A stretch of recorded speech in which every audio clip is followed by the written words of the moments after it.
Mr. Mosby. It's my hotel. It's back. It burnt down last time, but you cannot keep a good man down. Oh wait, what do you want?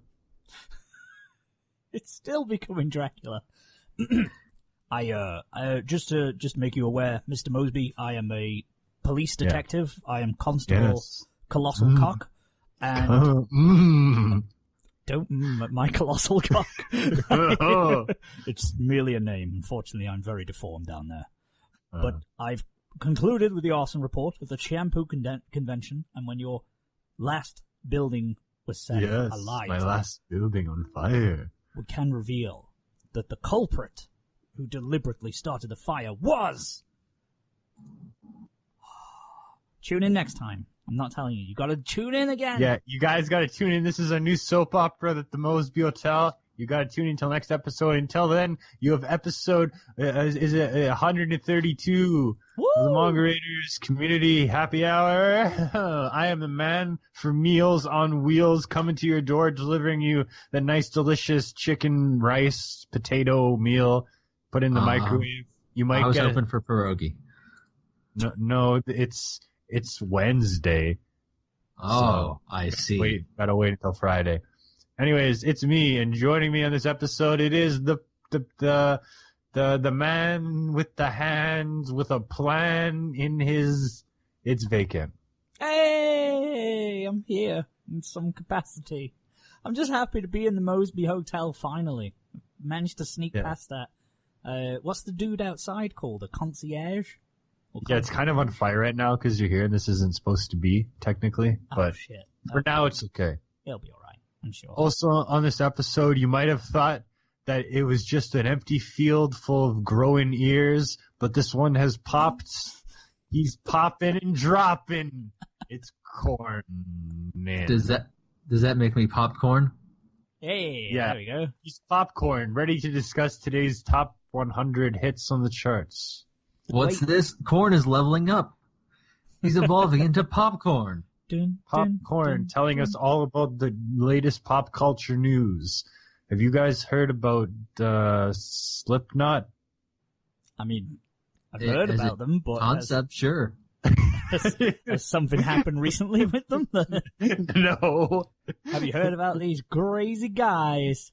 No, but we are going to be talking about the 2000s on this episode to some degree and have a little bit of fun. Maybe it'll be a random episode. We'll talk about whatever we feel like because, I had a great plan for this episode and I came in and I was like, guys, I got this big plan. It was all highlighted. I had a big chart, but then Vacant decided to throw out the plans. I didn't do anything. As everyone's aware, this is the Manimal episode. It was my episode last week.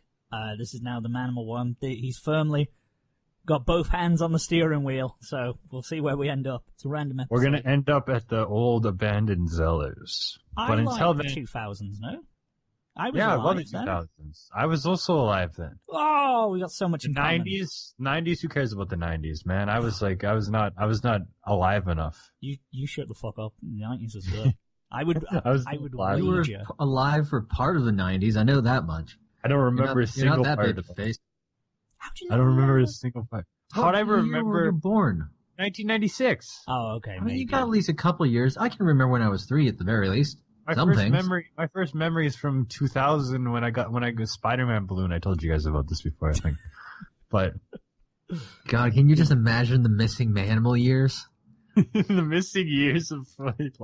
I mean, I see them in pictures sometimes, but I don't really like to look at those pictures. I don't know. 'Cause I feel like I have a pretty good memory starting at least in 93. I was born in 91, Getting to that toddler phase, you start picking up a few things. Yeah. I don't know. I don't remember anything until like my 4th birthday. Everything before that, I have no idea. I think my earliest memory is like when I just turned 3. I either just turned 3 or just turned 4, and it was the Christmas morning. So I got like one of them cars, the red and yellow cars that you sit in. I mean, yeah, I guess like kids like when you're 3 you can talk and stuff. Oh yeah, you're really coherent when you're a kid. Like 3 and 4. I never realized this. I thought kids were slow as fuck. Maybe it's just me. Maybe I imagine autism. I thought 4-year-olds were like when people started to when kids started to just like become people.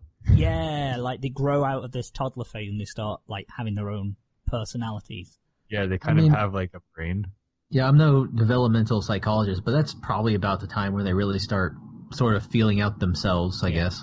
They sort of like hit the why phase, like question everything as why, and then a little bit after that they just sort of start developing themselves and be like, God, is that a fucking annoying phase?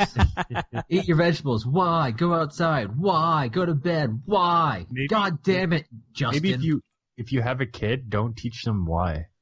No, but it's good. It's healthy. I don't know if you can though. I think no, that's a bad idea. Never mind. Don't listen. I don't remember my parents ever specifically trying to teach me words. No, it just happens. A lot of things kids obviously pick up from like TV and stuff. No, it just happens in the brain because you actually just start to go. Like they're just they're sponges. They absorb everything. Even if you have a conversation near them, they'll pick things up. That's what's great about humans as a species, is because we're curious, and when we hit that thing, they're like, "Why is this? Why is this?" Like everything, no matter how trivial. Why'd you have a beard? I just do. Why is that car silver? I don't fucking know. Just is. Yeah.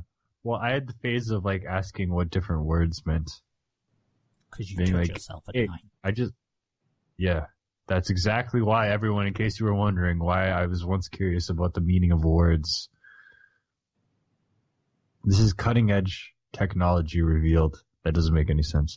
Anyways, let's talk about the weeks. How was the week, Mr. Tuba Man? Mr. Tuba Man is whoever you feel like you are. If you identify as a tuba, then you are Mr. Tuba Man. I'm very sorry. I mean, we introduced Vacant first, so... Yeah, sorry. I was just waiting to see which one of you guys wanted to be Mr. Tuba Man. I'll be Mr. Tuba Man, Tuba the Scuba. I mean, we're starting like a pretty good band here, so someone has to play the tuba. I'll be the tuba guy. Can I call it the tuba? Just to no, you can call it the tuba, or you can shut up. I'm assuming you asked how my week was, because obviously. I had my fucking. I'm sorry. I stepped out for a second, but it's been okay. It's been a nice week. I've had the full entire week off, so it's been wonderful. Got a lot of shit done. A lot of menial tasks and doing shit in the house and all that kind of boring stuff. And I've had a lot of time to catch up on some shit. So I caught up on Attack on Titan manga. Reading that, don't know why at this point, because it's a totally different story. And well, you got to get to the end, right? Yeah, it's like I guess it's that sunken cost fallacy into where I've invested this much. Like I'm 104 chapters in now, so I might as well see where it's going because I don't know where it's going. It's just weird, but I won't say any more because obviously I know Coryn's here, and he doesn't want it spoiled, and there's probably a good portion of the audience here who like. Don't want it spoiled either, so I will say no more. But yeah, it's been good to catch up on that. Been reading a few more books and manga and stuff. Started reading Ready Player One, because I've always owned that book, and it sounds familiar, so I don't know if I've read it before, or at least the first chapter, because I was like, this looks familiar. But, so I'm starting to read that.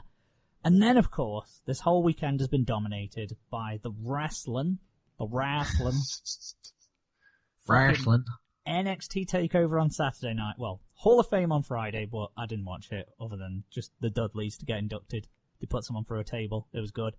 If I ever get recognized for anything and belong in any kind of Hall of Fame, no matter how trivial, I'm going to put someone through a table. So that's the promise I'll keep. I'm making that oath right here.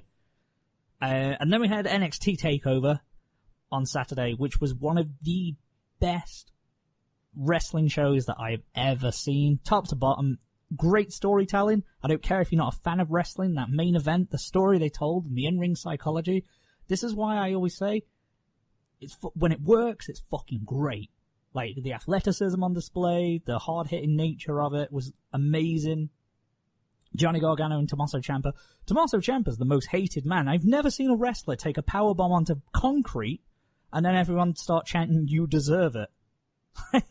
It's a thing, because like I say, he didn't really hurt his partner or betray his partner. It's a story, isn't it, in wrestling? But the crowd in 2018 was so infused in it. You're like, what a fucking cunt this guy is. He's so amazing with like his facial expressions and just everything. It's a testament to he's doing his job right.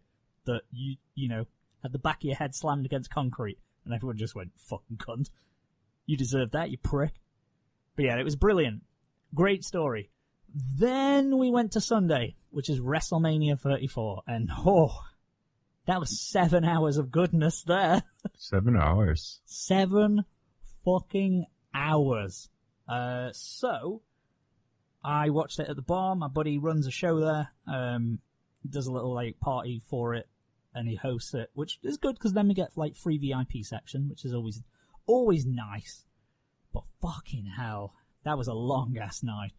I mean, it was good fun, but, like, for the first 3 hours, but then you start getting a bit antsy, don't you, when you're anywhere, and you're like, okay. And just everyone was feeling it, like, by the end of it, it's a long fucking haul. But it was fun. There was good bits, there was bad bits. My favourite bit I won't mention, I'll do that later in a later segment, because it's something that, you know, I'm going to be using. Spoilers for later. How juicy. How juicy. But yeah, it was good fun. Although I'm a tired little vacant right now, because I got in about 5:45 in the morning, and then I woke up, and now we're heading to London. Because we're actually recording this on me and my girlfriend's 3rd year anniversary. This episode I'm dating it a little bit. But we're going to go to London for that, so I've got to be up early in the morning. So I am a tired little boy. So I'm sorry if I'm not very energetic at the moment. Yeah, get some more energy, you freaking freak. I know. Well, I'm not drinking as well. Normally I like to crack a beer or two on the old happy hour, but not after last night. So, like, I got bored of drinking. I gave up drinking after, like, the 6th hour. I was just like, fuck this. Oh, yeah, did you... Yeah, There's you a don't point where it finish comes. that class. Yeah. And we used to bitch and moan because it's the same place we've gone for the last few years. And there was a curse. We've broken the streak and the curse finally because they have wings. They always have wings, and they're called cross-faced chicken wings. I made wings last night. Oh, man. Well, these were some good wings, but normally they've ran out. Every time you go to order, they've ran out. So we decided to get in there right away, and we saw they had a little offer on. Normally it's 10 or 20 wings. They had 100 wings. 100 wings! We're like, fucking getting that. Making up for 3 years of it. And then they just dumped, like, this giant bucket out. It was good fucking shit. Didn't finish them all. Not even close. That wasn't 100 How many for people? me, by the way. About 4 of us just tackled it. And we were nowhere. You couldn't finish 100 wings between 4 people? No, man. Oh, you're weak British bastards. That's 25 fucking wings each. Yeah, that's I could easy. eat 25 wings every right time, now when I just ate dinner. Every time I go to my friends at the wings place, we have like 20 wings each. Or something. We're not wimps. I was very gassy from beer as well. You Yeah. know? 25 that's a fucking good number, that is. I didn't put that away. Put about 4. I'm not saying it's small, but come on. You could eat at least 25. No. There's not a lot of meat on them. If I got to 25 wings, that would be too much. Like, definitely, yeah. We need a wing eating contest in July. That's the only way we're going to settle this. Do you guys have the New Orleans dry seasoning? New Orleans dry seasoning? That's my favorite thing to put on wings. I don't like the wet ones because it's just too much of a mess. That's what the wet. You mean just straight up sauced? Yeah. Yeah, it's a pain. I like the dry seasoning. Like the dry rub. Yeah, dry rub. Yeah, the rub. Okay. I'll be honest, I'm a big fan of the dry rub. These were the wet ones, and they didn't give us any napkins, so I had to hunt. And I went it's messy and unenjoyable that's to eat. bullshit, though. I had to hunt for for napkins. Got some of the bad boys, but then you had to fucking keep going to the toilet just to fucking wash your hands, which is a right ball ache, 'cause you've got to weave yourself through everyone. Oh, there was one time when I got wings somewhere and I didn't have That any napkins, that was not a fun time. I was like, okay, I'm gonna eat these wings, and then like your nose starts running, and you're like, oh, I don't have any napkins. That's one of the worst feelings in the world, is just having like sticky ass hands, and it's like, yeah. Oh, no. Yeah. Like, oh, Like you're desperately ruining this napkin, but nothing is working. Or no, like that one time where you only have like one napkin, and for some reason you don't get more. I don't know why, but yeah. Why don't they? Like, sometimes in life there are just certain scenarios, Yeah. Perhaps the KFC, what the fucking, they give you a goddamn lemon fresh wipe. A wet wipe. Oh. Because you've had you need the wet wipe. Food. Oh yeah, around here, do that? like, I don't know if you guys have Buffalo Wild Wings over there. They're sort of a, sports bar-y kind of wing place. But they always have like just whole things of wet wipes at the tables. It's fantastic. Well, see, it's different because at home I always wipe my mouth on my shirt and like wipe my hands on my pants. But sometimes I have a little more dignity. When I go out, I have more dignity. But at home, I'm a freaking animal. I'll just wipe my mouth on my shirt. I don't care. That's grim. You are not doing that at my home. You were using a napkin. I told you I have a little more dignity when I'm at places that aren't my house. You know. I don't know. That's all for grim. my week. It's grim. I can't think of anything else that I can frawl you with because my mind's not working. What have you been up to? Anyone else? Tuba guy? Tuba dude? No, you're Tuba dude. You're Tuba dude. Okay. Yeah, you are Tuba dude vacant, and then Coryn is the glockenspiel dude. Oh, it's a great band we got going with a glockenspiel and a tuba. Yeah, because we need percussion. We need a lead instrument, so that we have both of them right now. Great. Wonderful. So, now my week's been pretty good. Last week was kind of slowish at work. And then, I don't know, this weekend I got to see, my mother was in town for some family business. So, we got dinner with myself and my brother. That was fine. Went out and got some barbecue. Real good. And I don't know, I made a pretty decent stir fry with some leftover stuff from the rice omelets. That turned out real well, actually. I was surprised considering it was just random ass vegetables, basically. And then, let's see. I don't know. Making those cocktails. I've made plenty of cocktails. Because I made this grog thing, right? And I really liked it. I made a mistake the first time of squeezing limes myself for lime juice, and I said fuck that this time and just got a bottle. So yesterday, because it fucking snowed like crazy yesterday, and had these massive, massive snowflakes. Like Wait, some actually? of these must have, oh yeah, all day, massive snowflakes, which must have been at least an inch across. Yeah. I'm not kidding. It didn't stick. It melted immediately. Oh, okay, yeah. I mean, on everything except the cars, but like, yeah, just massive ice flakes. So I just stayed inside and wrote all day for the most part and drank grog. I ate a little bit. I made wings last night. They were really good. I meant snowflakes. Oh no, I didn't go out. It was fucking cold, dude. It's too cold for April. But speaking of wings, I've gone a little farther into my wing making recipe, where I've managed to keep them from being like slippery and slimy and shit with the sauce. There you go. So because I do not like the slimy wings, no, but I do like sauced wings. So I did find a way to kind of bake them a little extra, so it's just kind of a baked on layer of sauce, and it's not slimy or anything. Yeah, that's good. That's how you do it. I'm testing them on you when you all come here, so. I want to have a rant. I think I mentioned this before, but people who eat wings that aren't bone in and who eat wings with a fork, what kind of people are you? Right, okay. I will sometimes eat a wing with a fork. Yeah, but like I'm talking about boneless wings with a fork. That's not even eating wings. That's just chicken nuggets. Oh, boneless? No. I mean, I admit I have eaten plenty of boneless wings in my time because more often than not, it seems they'll go like on special or for like half off or something. Yeah. So when they're cheaper, I infinitely prefer bone-in wings. I really do. I like gnawing on the bones. I guess I'm a bit animalistic in that way. You know what I mean? Well, it is animalistic, and because it's a processed eat, I like food where like you could just like have a little. It takes more than like 2 seconds to eat. That's what I mean.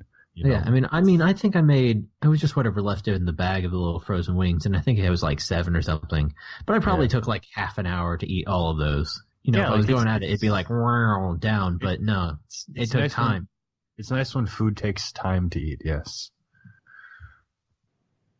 Beautiful. You gotta process. You light the candles. It's all good. Oh, spicy chicken. Manimal? What have you been Hey, I'm doing? not done. Oh, sorry. Wow. Stop trying to MC the show. You're not the MC of the show. Sorry. Yeah. Step down, Tuba, man. So, I don't know. This is the only other thing I actually did do, though, was because I was stuck inside yesterday doing nothing but drinking, I did some pretty good writing, I'd like to think.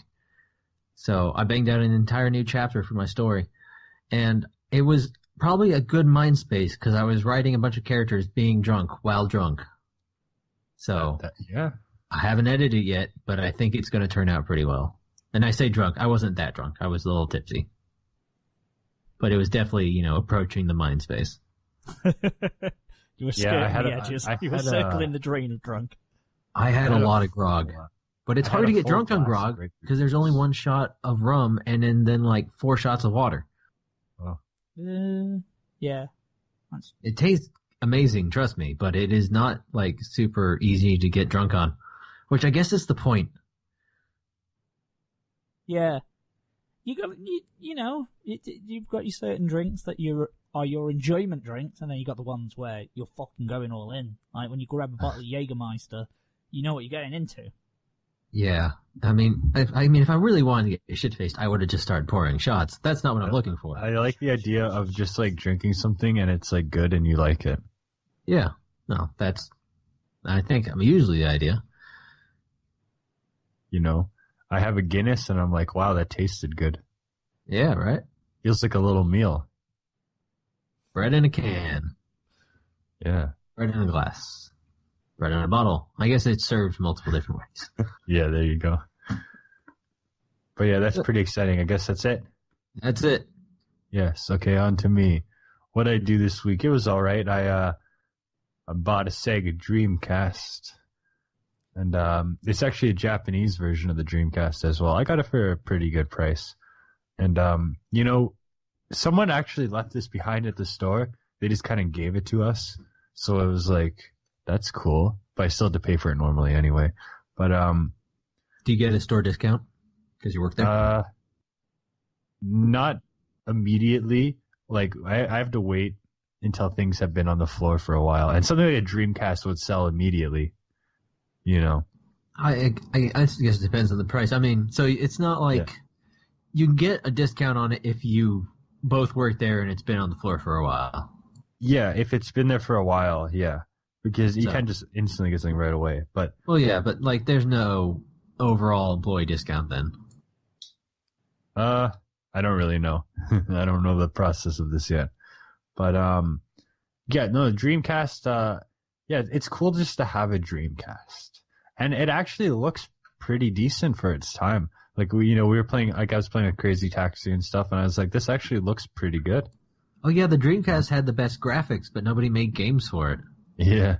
There's a lot of visual novels in the Dreamcast, which obviously if you buy them, you can't even play them unless you just like pretend you know what you're reading. I mean, that might be a very fun way to play a visual novel. Who knows? It might be. And I mean, now I can at least play the Sonic Adventure games how they're meant to be played, even though I played a bit of both of them. I didn't think they were very good, but we'll see how they are in the Dreamcast, I guess. And it's easy to burn games on the Dreamcast. I think this one's actually modded a little bit as well. But you need like good discs for that. Like I have cheap CDs and it doesn't work super well. Because like when I was younger and I had a PS1, I only played burnt games on that. Like I just had a whole tub of burnt games. I only had one legitimate game. And then now that PS1's out, so I can't play any of those games now. Oh my god, what I have to go do? Go buy real copies? Huh.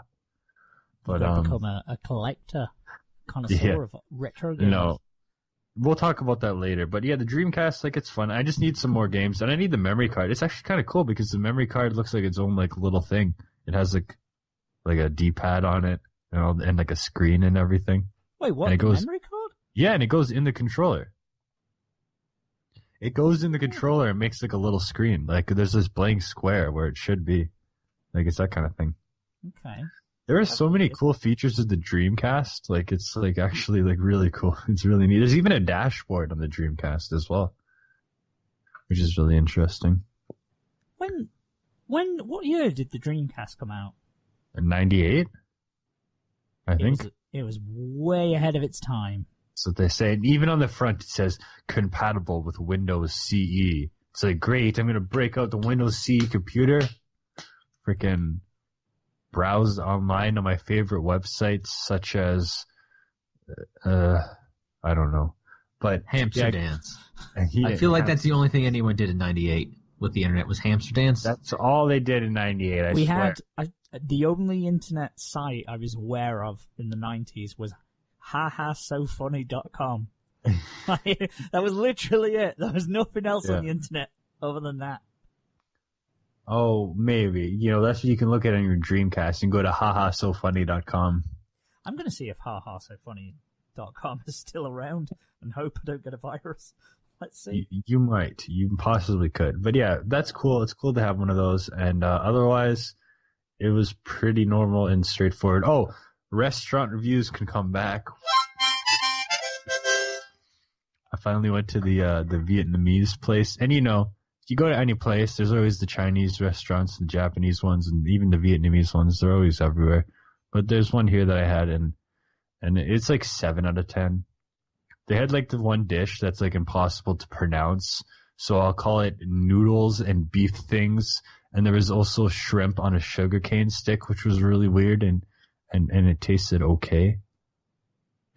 And then there was like other things. It was alright. The chicken balls were pretty good.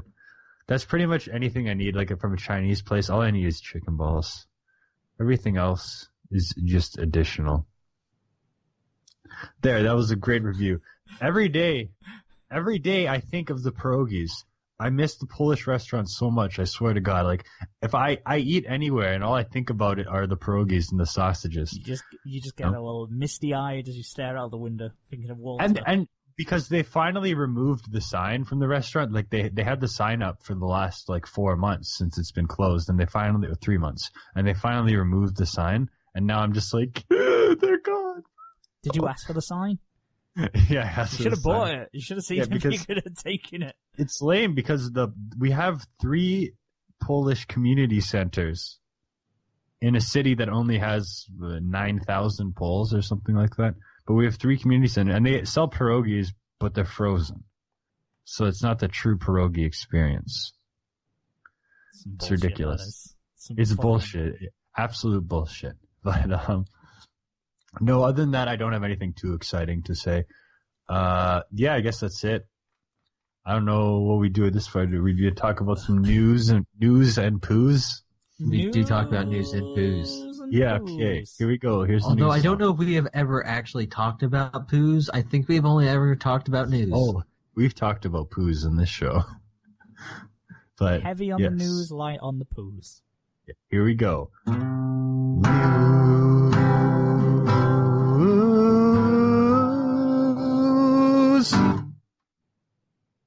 Today in the news, there's been some stories, nothing too exciting. They're making a life-size figure of the loli dragon from Kobayashi's Dragon Maid. Actually, they're only making 10 of these. Actually, that's kind of odd. And they come out January 2019. It doesn't actually say how big they are, though. Well, life-size. Life-size. Yeah, life-size, but they don't say what the dimensions are. You can assume it's the same size as a small child. I mean, I think, yeah, that's a loli. That's what it is. Yeah. And you can have this figure. You guys want to order it? They don't have a price, but you can get it. If you listen to the internet, then lolis aren't small children. Well, they're lolis. They're totally different things. Technically, she's a dragon that takes the form of a young child. Or as I saw today, I don't buy it. I saw one today where they referred to them as little people. Little people? Little people. That's what they're not children, they're just little people. There's a difference between Kana and Dragon Maid and the loli who gets drunk and all that stuff in Blind S, because she's not she's a kid. She's not a kid. Child. Yeah. But whatever, we don't need to get into that. How much was it, this life-size statue? I don't know, they don't say, but it's, if you have your nice little elegant see-through Pio or Han Solo in Carbonite, this will look really good next to it. They will be opening pre-orders starting Friday the 13th, which is this Friday. So I guess by next week we'll know. Oh shit, it's Friday the 13th? That's some kind of omen, surely. It's Friday the 13th. It's gotta be. Here's your life-size loli statue. Oh god, you can't even just buy it. It's a lottery. Oh. Why?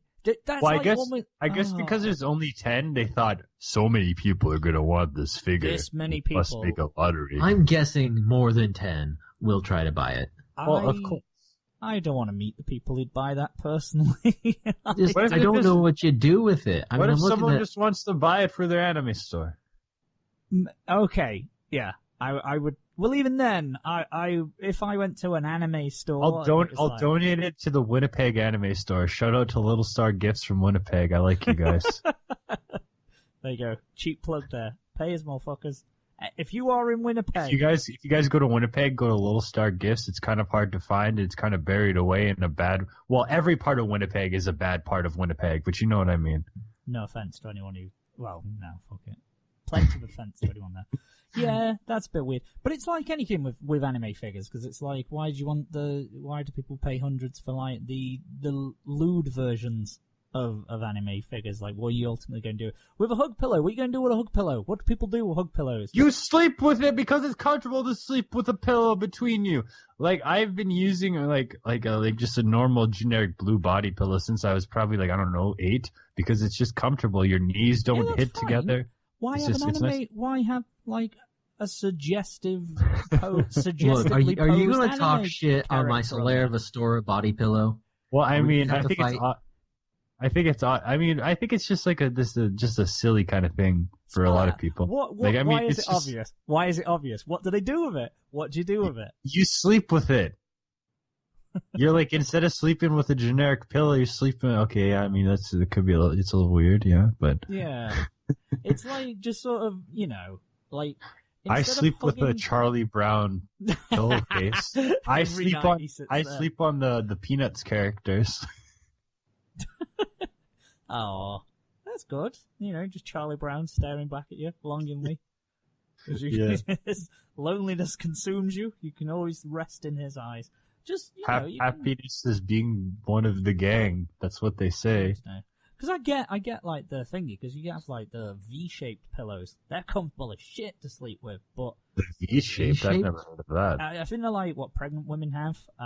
Well, pregnant women and women as well. Like, because I know my girlfriend had one, but it's like it's not a hard V. It's very much more of a, like, it's not a right angle. Do you know what I mean? Like, it's not that much of a V, but do you know what I mean? It's like almost like a banana bend, I guess, more than a harsh V. Well.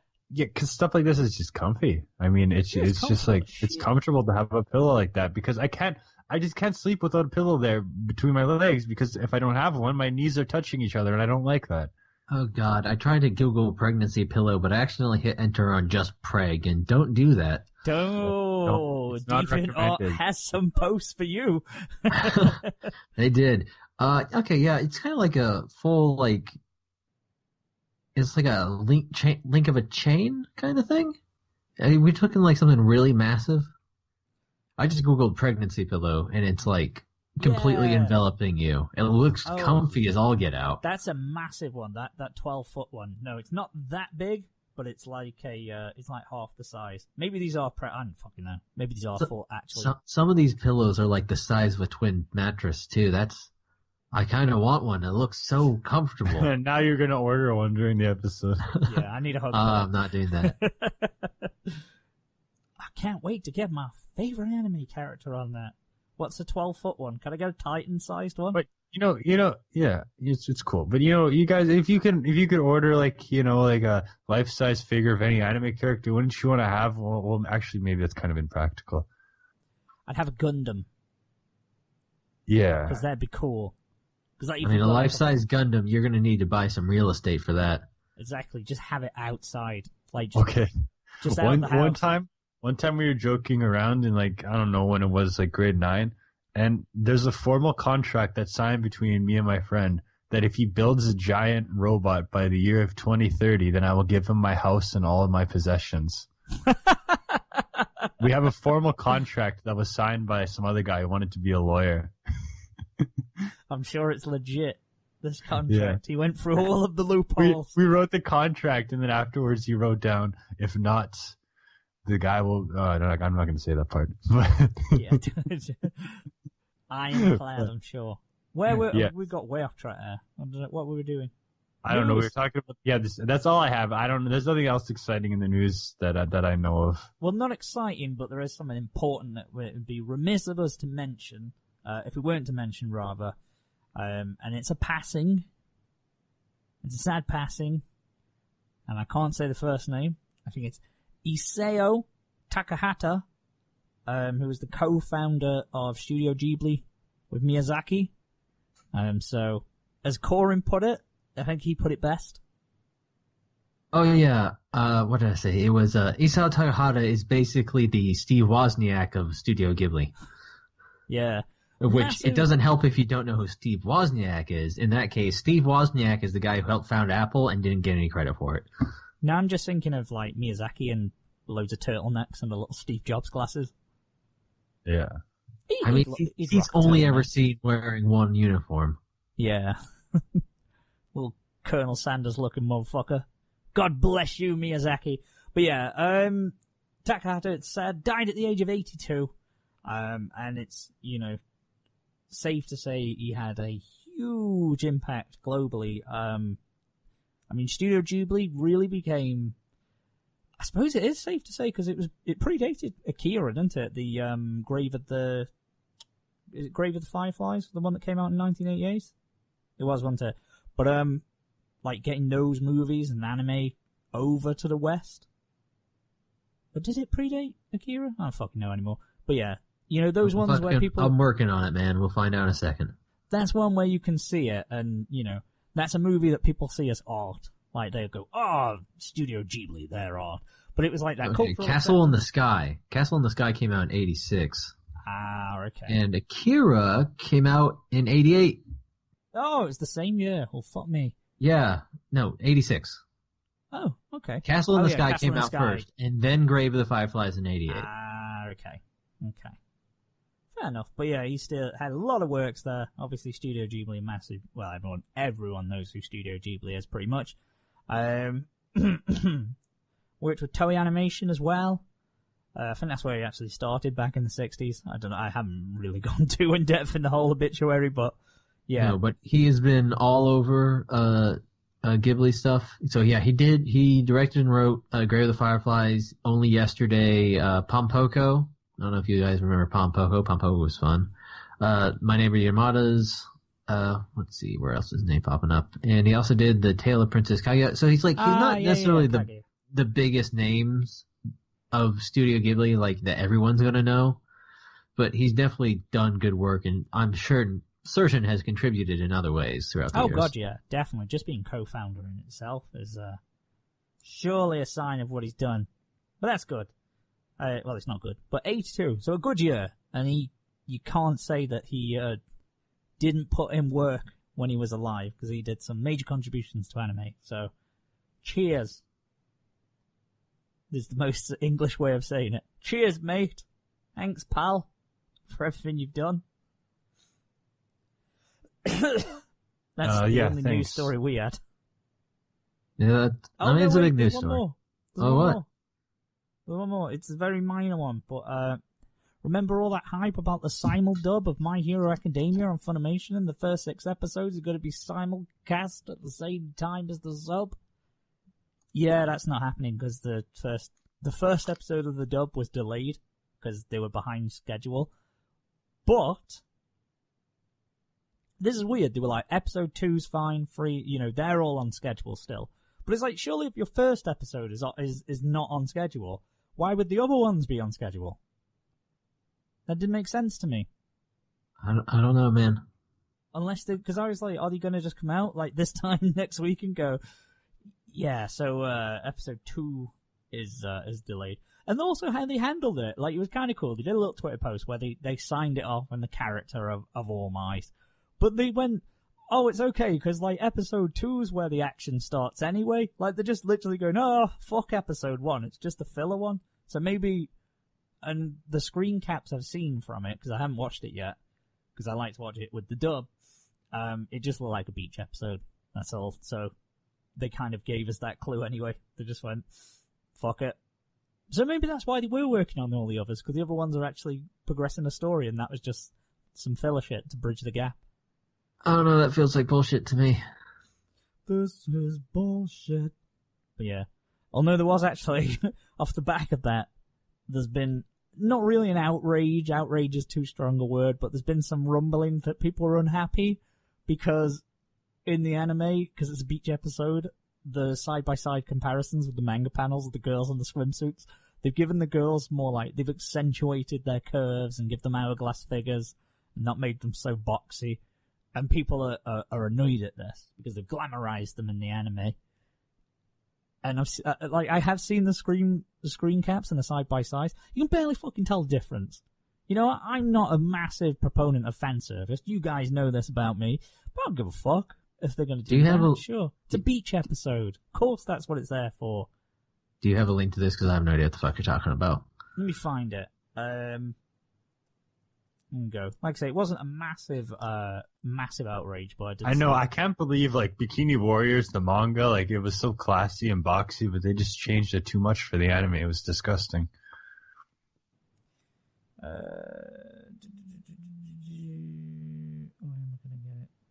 Now, when I've googled it, it's just come up with fan fictions.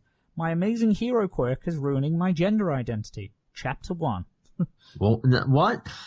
No, we don't. No, let's not get into that. That's a rabbit hole. We don't need to go into fan fiction. That is a rabbit hole that we don't need to get down. But yeah, I'll find it. I'll link it to you in a minute. Anyway, because it's going to take me some digging. Oh! Never mind. Moving on. I've just seen some MPreg stuff there on Twitter, speaking of which. Why do people have a fascination with turning Goku pregnant?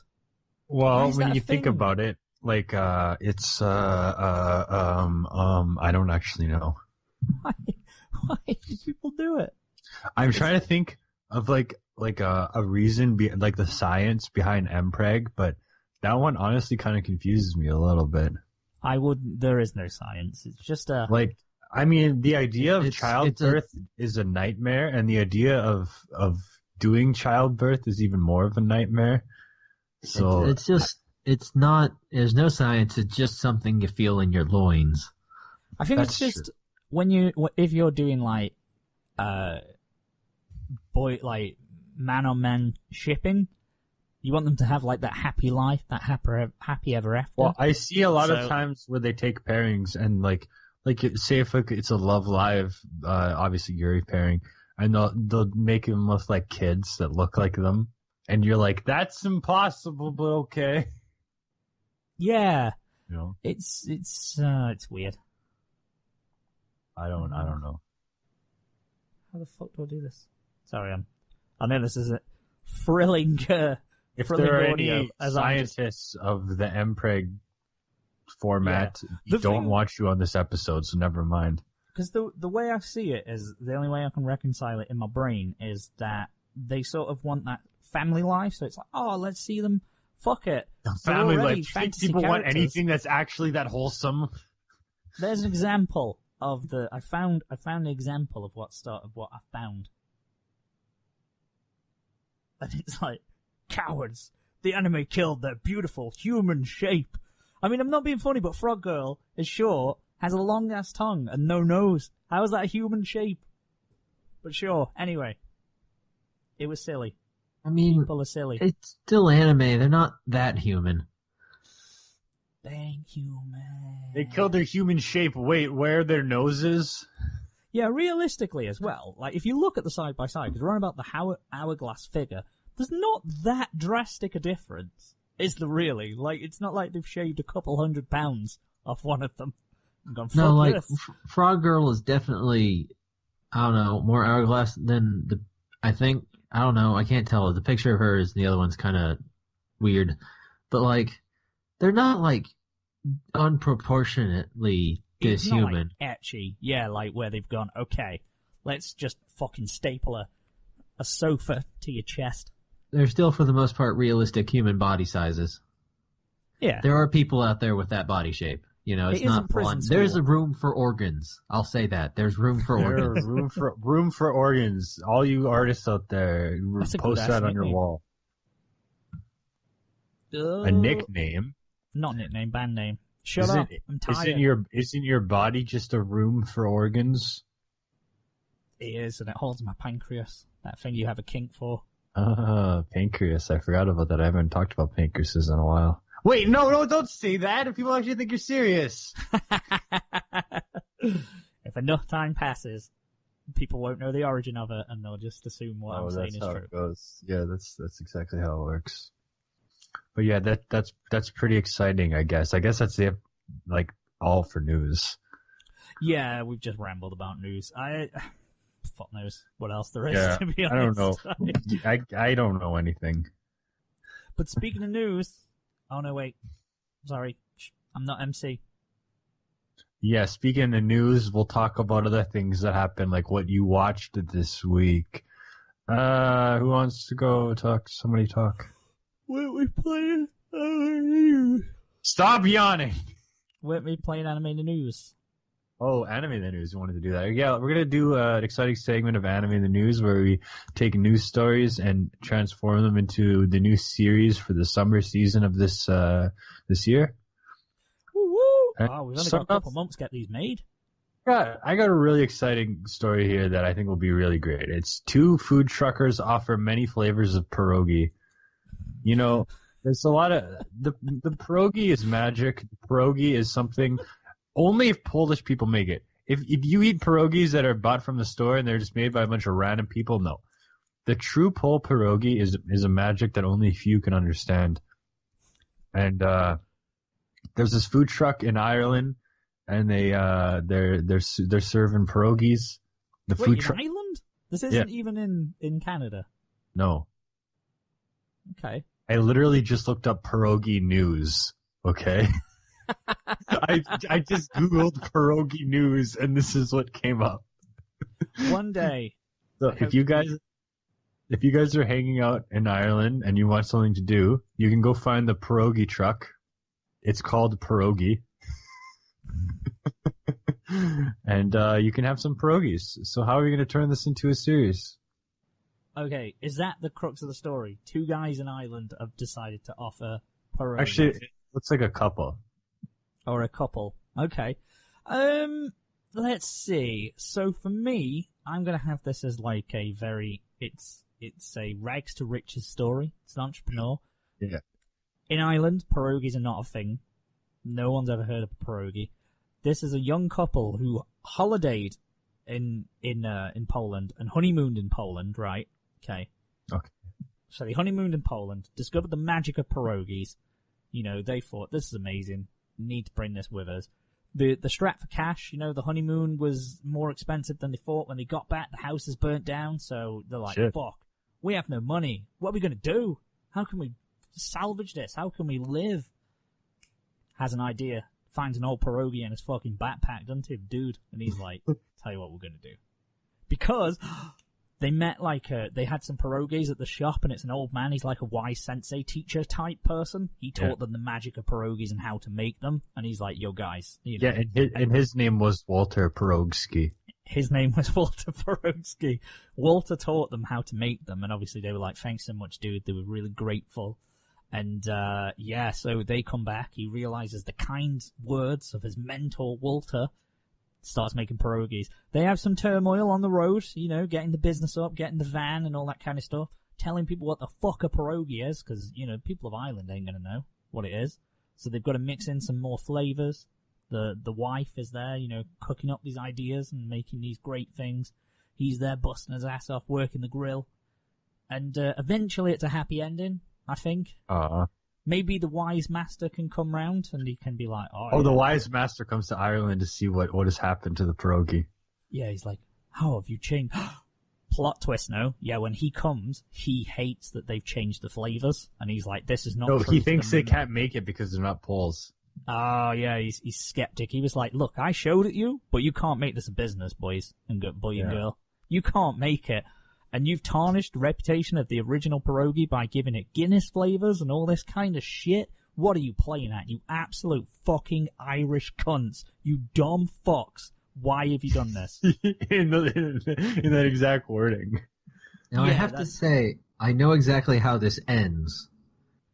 Is with the wise master seeing how they continue on their business, and he just tracks them for a while, and then he's like, bursts in, and he's like, all angry and stuff, and he's like, but once too, I was in love.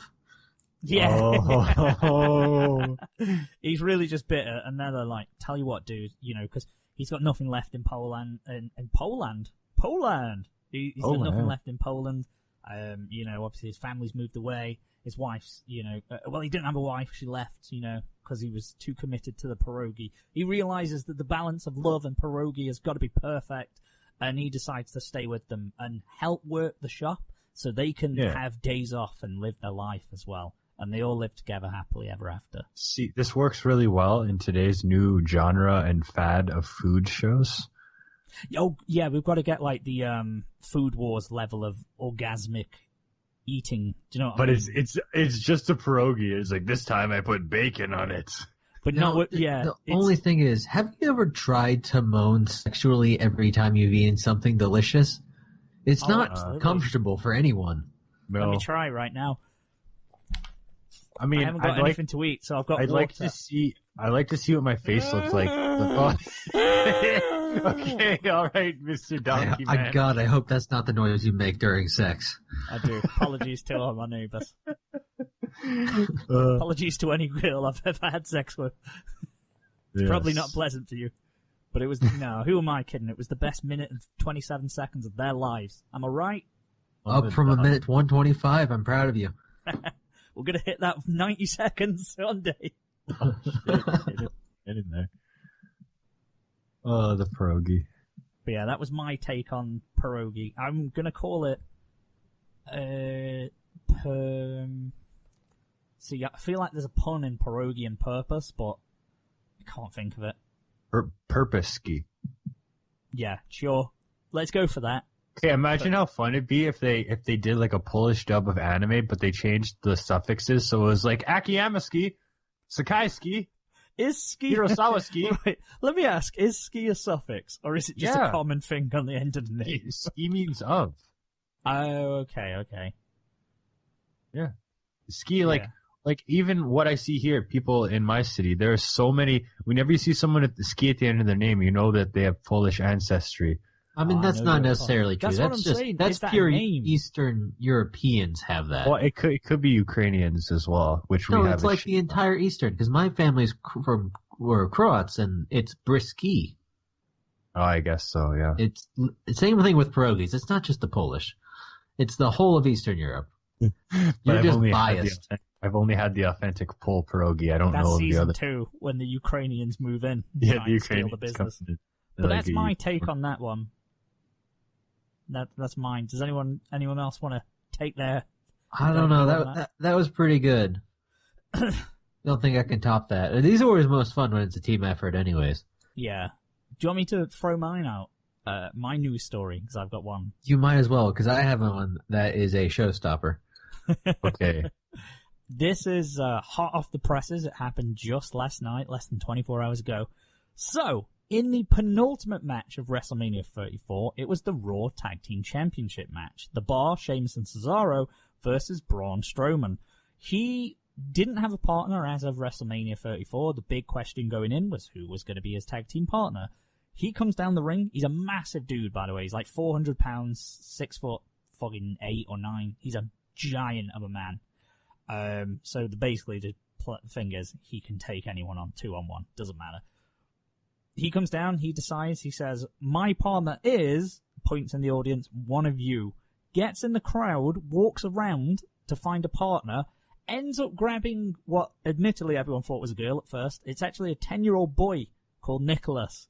Brings him to the ring, and then he has the tag team match and wins. Was this Nicholas, like a Make-A-Wish? I thought it was. I was like, this kid must have cancer in the nicest way possible. I was like, that's the weirdest sentence I've said all day. But no, this kid, I thought, it's got to be a Make-A-Wish, surely, But apparently, it was one of the referee's sons. So, it is planned. It's definitely not real. It had to be a plan. Yeah. You have to sign paperwork for that shit. Yeah. But yeah, this kid came in. So the news story is, 10-year-old Nicholas is now the Raw Tag Team Champion. He has been scooped out of his life. He's not going back to school on Monday because, surprise, surprise, he's now a fighting champion. He's on the road 300 days a year. What hijinks is 10-year-old Nicholas, the child wrestling champion, going to get into with Big Daddy Strowman behind him? I mean, he might be used to it. If his dad's, a wrestling referee. He probably takes him on the road anyways. Could be a whole travel. It's like, there's no way. He'd never see his father otherwise. No. I mean, a lot of them don't. For wrestlers, they see him like the holidays. That's fair, but I mean, that's the wrestlers, you know. They got a whole thing. I mean, the ref's just a dude on the sides. So make this an anime. Let's pretend it's legit. Nicholas is just a kid from the crowd. You know, he's just been picked at random. Maybe he's you know, a bit of a weakling at school. Maybe Braun Strowman the legal obligation that they have is that he has to defend the belt, but also Strowman has to accompany him to school. So then he could just, if he was like getting bullied or whatever, he's got this big 7-foot dude who's just now following him around. I don't know. Which is pretty good. I'm gonna say this 100% takes place in the Tiger Mask universe, where wrestling is real and everybody pays absolute attention to it. Let's treat it as legit. He's now a child star. Strowman, until this moment, had no tag team partner, and this whole thing's just out on a limb. I gotta find something. He goes into the crowd looking for a strong guy, but he sees the kid, and his fucking killing aura as a 10-year-old is just so intense. He's like that kid. He goes in, he wins the match. What was a kind of weird moment as well that we made us laugh was Michael Cole when he got tagged in. He was just screaming, "Nicholas is legal! Nicholas is legal!" And it's like, he's 10, Michael. Just chill out, mate. He's definitely not. Certainly not. We're not in Japan now, boy. I mean, did he mean like legal as in legally able to... He's the legal man. Like, so when you're tagged in, you're the legal man. You're the person who... He basically tagged in, and then he tagged immediately back out because he's a 10-year-old boy. He can't fight no one. Although deep down, I was like, I want to see this kid get kicked. If you want to make a wrestler get booed, because everyone assumes this kid's a Make-A-Wish kid and he's terminally ill, have him get kicked in the head. Oh yeah, you can't kick a Make-A-Wish kid in the head. You can kick. No, wait. Doesn't this sound like the start of a series where somebody is like thrown into the ring and they actually fight and they either like get destroyed or like show some kind of great potential? And that's, then that's what I'm saying. His killing intent and his potential. potential was so obvious that to Strowman that he's like seeing him like all the other crowds blacked out and faceless, and it's just this kid glowing in the center. He's like, it's him, the chosen one. It cuts like a few years later and he's in like high school and stuff, and he's like, he just does a whole thing here. He's like super fluky. Like, obviously he's like terrified. He's like, oh shit, because he's scared of Strowman, so he can't say no. He's like, okay, like, cause he tells him to be his partner. He gets in there and like he trips over and that like inadvertently like knocks the other wrestler out the ring or something. It has to be an accident, yeah. Yeah, like they try to kick him, but the kid just ducks down in fear and like they just crotch themselves on the rope, or they try and throw him, and he somehow manages to land on them. He becomes the Harlem Globetrotters of the wrestling world. That's exactly what he is, this kid. He'd be amazing. Because, you know, and then he can learn some tricks along the way. You know, like they try and grab him and his shoe comes off, and that sends them flying away. Yeah, so it's all like tricks and like backflips and complete fucking nonsense, but he somehow wins every match because everyone loves him so much. Like, you can't have him lose. This would actually be brilliant. I'd love to write a story where there's like the shittest wrestler or fighter in the world, but somehow some bullshit happens, light gets in the other guy's eyes or something, and they end up winning every single match through like, not through their own ability, but purely through fluke. Then he has to get like angsty about it, like, I've only ever lived on luck. I'll say when he turns 14, he becomes a heel. Oh, and he challenges Braun. He's like, Braun, you've always had my back. We've been tag champs for 6 years, but now it's time for me to step out from under your shadow and take you on. And then that starts the Strowman arc. And then he legitimately gets the shit beat out of him for the first time. That's his first real loss. Yeah, Strowman's like, okay, kid. Bang! It just squashes him like the Hulk. And then he has to learn to come back and become a real wrestler with real skills. This thing has legs. We could make this. This could be like the new Epo. No, this is like the actual like start of the story. Oh, it's so good. Nicholas fanfiction. Let's go. The tweets of it were just amazing. It was just, everyone was just going off. Although, scarily a large amount of people going, I want to see him get kicked in the head. This kid's going to get done in. And it's like, he's not going to actually get hit. This kid's going to get done in. Yeah, we can say it as a joke, like hypothetically, and go, if you were a bad guy and you want the world to hate you, you're gonna kick a potentially cancer-riddled child in the brain. That would be the thing, but it's not actually gonna happen. Like, we don't wish harm on this small child from massive wrestlers who are like 250 pounds plus. But yeah, that was mine. The Tale of Nipples is certainly a fascinating one. If anyone wants that story, you can have it. It's not copyrighted by us yet, so go ahead and write that fan fiction. Look forward to reading 192 chapters of it in the future. And it has to be 192, no less. We won't accept it.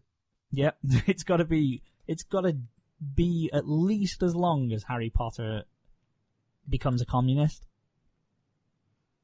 And at least half as funny. Yeah. I'm gonna half say. As funny. It doesn't need to be as funny, but half as good. Yeah, it's got to have a serious element in there. Okay, so I guess the last news story of the night that we're going to animate the news with is a story that I don't have like a report for, but I have heard firsthand, so I know this to be true. Like, because it's the person who actually works in the field that was involved with this news story. All right. Back in my college town where I graduated from, this happened a couple months ago. A man was arrested while pumping gas. He was 65 years old, completely naked, except for a gigantic strap-on dildo. Yeah. He was belligerently drunk.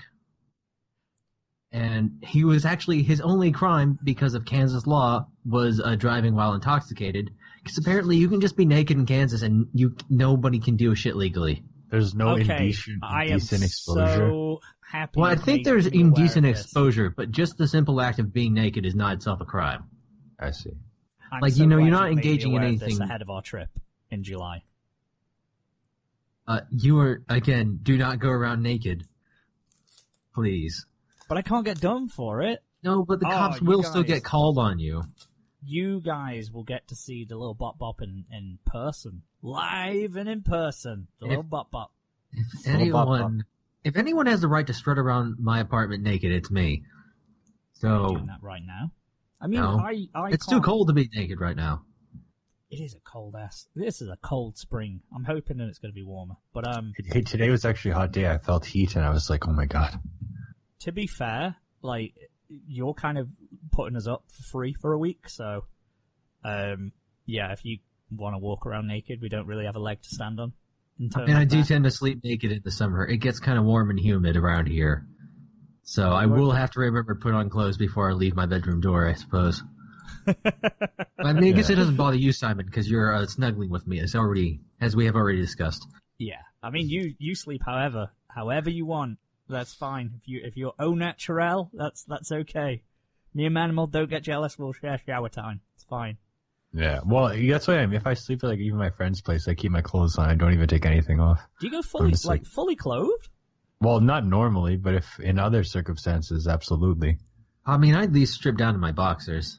As long as my jump's I wouldn't do that. I wouldn't do that. It does depend. If I'm crashing in like someone's spare room, then yeah, I'll just sleep normally. Like I'll sleep in my boxers. But if I'm even in that case, if it's in someone's spare room or whatever, I just like sofa, I keep it all on. And I know there's a lot of people about. I'll tend to I'll probably just sleep clothed, or I'll take like my pants off and then I'll just have like the boxers and the shirt on. Because you don't want to get too comfy on someone's settee. You don't want to get too comfortable, but like, depends. I guess it's the situation. How close you are with your friend.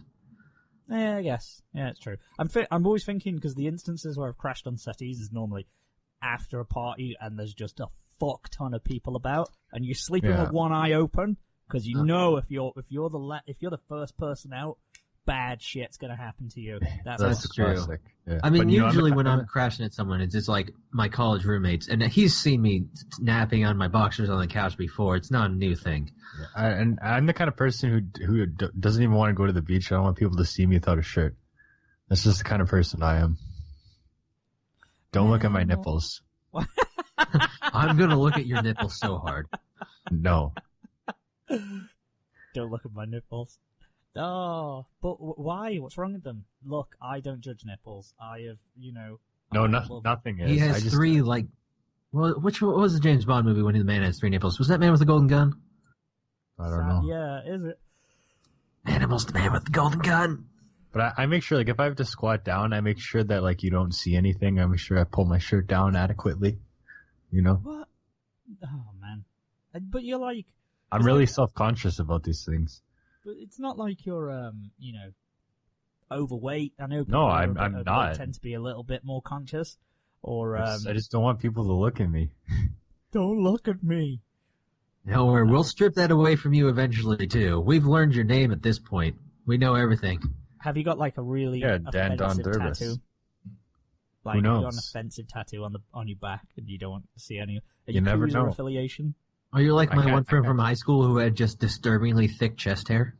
Not exactly.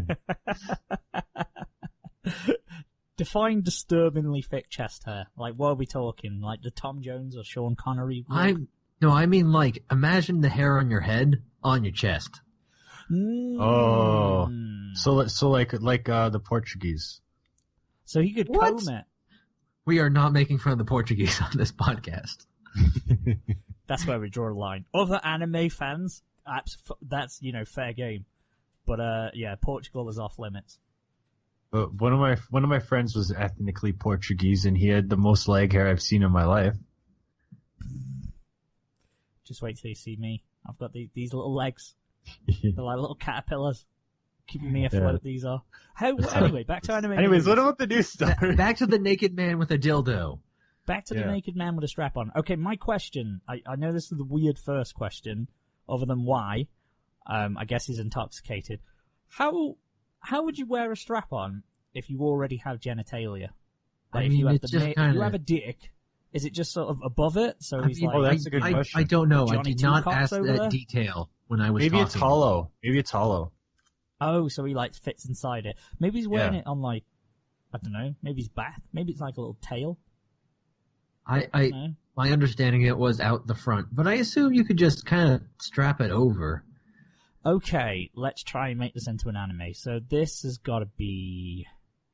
It's going to be a slice of life. Yeah. One night there was a truth or dare that went wrong, and this guy had to go out like this. And then he got arrested or something. So people had to get him out of jail. So they just started walking around like this and That was a protest. An act of solidarity. People started protesting, so they went out. Everyone was going out with strap-ons and stuff to get this guy out of jail. Justice for I don't know. Justice for the jockstrap. Because it goes back to that one time that one girl in Japan got arrested for dressing as a vag. So it taps into that kind of thing. Yeah, I guess an act of solidarity. That'd be good. Maybe he's a nudist. Who's always lived in a colony, he never knew. A nudist colony? Yeah, he never knew. They were really isolated in the mountains of Kansas. I know Kansas doesn't have mountains, but not at all. He's been in a mountain somewhere. He's never been around citizens. As far as he's aware, everyone's naked. Doesn't know what clothes are. For some reason, it's like the village kind of scenario where it's completely isolated. Yeah, they send out the first. Instead of a little girl, it happens to be a 65-year-old man. Well, he's most equipped, and they're like, well, you're gonna need something for protection. The only 12-inch strap-on. The only garments they own are 12-inch strap-ons. Yeah, it makes sense. We've had these sex toys developed. These are the only things that we have. They wear them as status symbols, I don't know. But he has to go out to the outside world for some reason. Maybe he's curious. Maybe he's like, do you know what? I've lived all my life here. Apparently there's an outside world. Let me see it. He goes ahead, goes on his little driving trip and doesn't know the laws of the land, so he doesn't know that he can't drink and drive. Doesn't know that, he can't walk around naked with a little strap-on. And he gets arrested. There you go, yeah. And then everyone's like, no, this dude's he didn't know what he was doing. He didn't know he was doing anything wrong. He's fine. He's not harming anyone, other than the dangerous driving. I should mention, this is not the first time he was arrested for the exact same thing. I like to think it's a weekly occurrence. It's come on now, Tim. He's on first name basis with the police and everything. It's Hi, Daryl. I mean, it's better than being strap-on dildo guy. Yeah. I mean, But like, what's his antagonism? What's going on? What's he trying to achieve? yeah. What's his motive? For going out What's there? his motive besides just exploring the world? Because something's got to develop. Something's got to have made him go out with a dildo. Don't know what. Maybe it's because he could have just, if he's an old man, he's lived all his life in this community, he's gotten sick and tired of it. Do you know, like Up, the beginning of Up, after his wife dies, he goes, fuck this, I'm going to go out and actually achieve our dream. I'm going to live my life. Maybe he sees a nudist colony. He's lived in the mountains and it's cold, and he's seen a flyer for a beach, a nudist beach, on the other side of the country, in the west coast, San Francisco, if they have beaches, I don't know. And he's like, I'm going to go there. I'm going to live the rest of my days with the hot, hot sun and all the, the mamacitas who are all there. That's why he starts his arduous journey from Montana to San Fran. Wait, when does Montana get involved in this argument? I don't know. Do you guys want to go to Montana's? Nobody wants to go to Montana. I think. No, I meant Montana's, the restaurant. Montana's the restaurant? Oh, I guess you guys don't know Montana's. Never mind. I want to. Is it like one restaurant in where you live? No, maybe Montana's Barbecue and Bar. Is that what we're talking about? No, it's a Canadian restaurant. We don't know it, sadly. Yeah. One day we will. I'll become very acquainted. Montana's is special because you get to draw on the table because they have they put paper on the table and give you crayons. Oh, they do it all over the place here. I know, but this is the only restaurant here where you can do something like that. You can't go do that at Applebee's. You can go do it at Montana's, though. You can do that in any restaurant in the UK, but it's generally they just give that to children. God, I know, but literally the table. Exclusively in the UK. Like in Canada. The tablecloth. Dan Tundovus. Best get the crayons out. You get the crayons. He's gonna start, and then you're sitting and your friends start writing your number and stuff on there, and it's a whole thing. Oh yeah. Graffiti in your mate's number. That's always good. Okay, first of all, Montana doesn't even have a barbecue tradition. I don't know why you Canadians decided that your big barbecue franchise should be called Montana. Probably because it was like the mountain, and we were like, okay. Oh yeah, good barbecue there, eh? That was my Canadian impression. I hope you appreciated it. It sounded just like me. Barbecue chicken lettuce wraps. Oh my god. That's the most Canadian barbecue ever. It's Montana's isn't too bad. We'll have to go one day. One day we'll get ourselves there. Yeah, you can go to Montana's. It's, you go there, you have a meal, and you're like, okay. Hey, hold on. I'm looking at their menu. They have a burger called Canadian Burger, eh? Yeah. Unquote. They also had chicken tendies. They were called chicken tendies, and the description was scrumdiddlyumptious. Ooh, scrumdiddlyumptious. Because every time we go, one of my friends only eats chicken tendies or potato wedges. Or tendies tenders, but they just call them tendies. Ooh, okay. So they do have a waffle and chicken sandwich. Yeah, I've had that. They also have bison burgers, which is nice. I love a bison burger. Those are also good. There used to be a restaurant in Wichita, and I assume it's other places, but it's Ted's Montana Grill, where their big thing was bison, because Montana does have a big bison thing going on. And bison? No, well, sort of, I guess. Bison, the animal. Bison is delicious. It really is. I've always said that about him. That jawline. Gives me a right fucking throbber that does. Every time I see his little face. Is Montana one of the least talked about and most unexciting states there is? Utah. Most unexciting state is probably Delaware. Okay. Now that I'm looking at pictures of Montana, I take that back. I take that back. Montana looks pretty amazing. I mean, it's a beautiful country. Don't get me wrong. But not a barbecue state. It doesn't look like it. And I've just realised we missed a huge plot point for 65-year-old man. Yeah. What if it was Manimal, right? I'm changing the story a little bit, the origin of 65-year-old strap-on dude. Okay.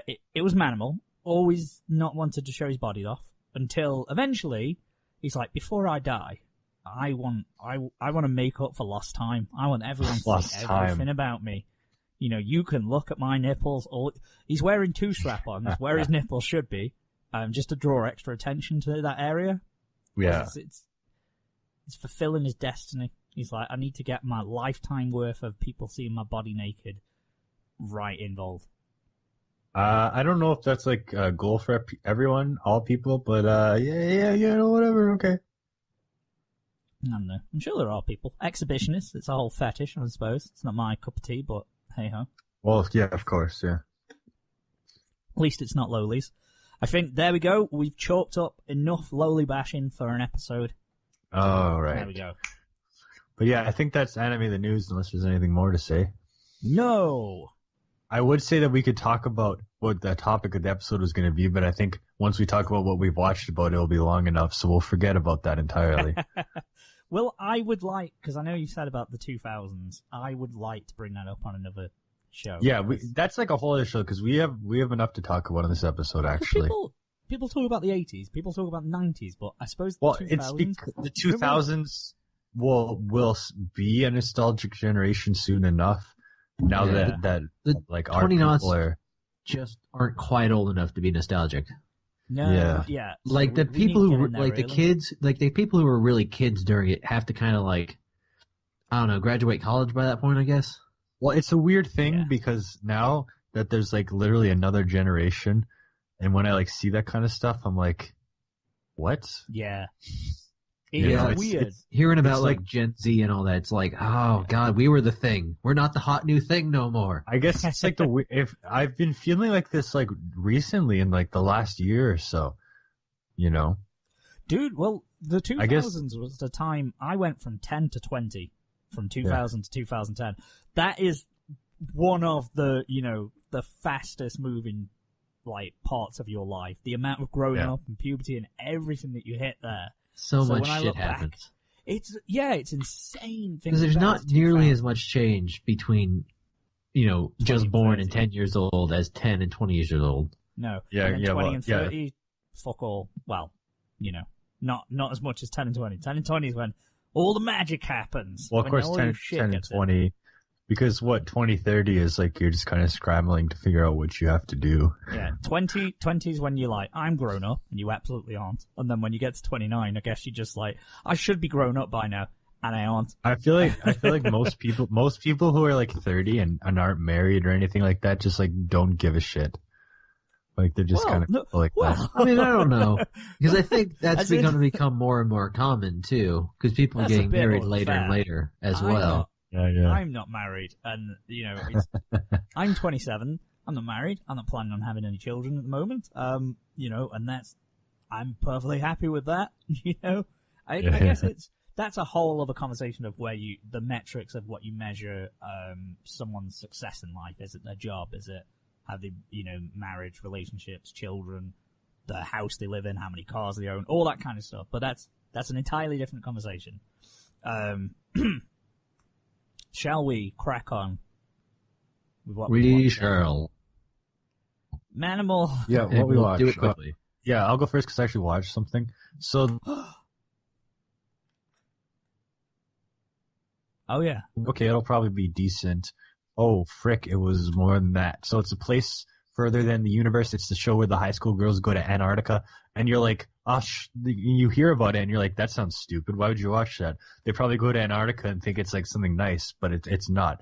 It's actually like an incredibly inspirational tale of just like, oh my god, it hits so many themes. Like, because it takes like half the series for them to like get started, and obviously they run into the natural struggles of things, and there's just like this great thing that develops between the characters, because they're going to Antarctica.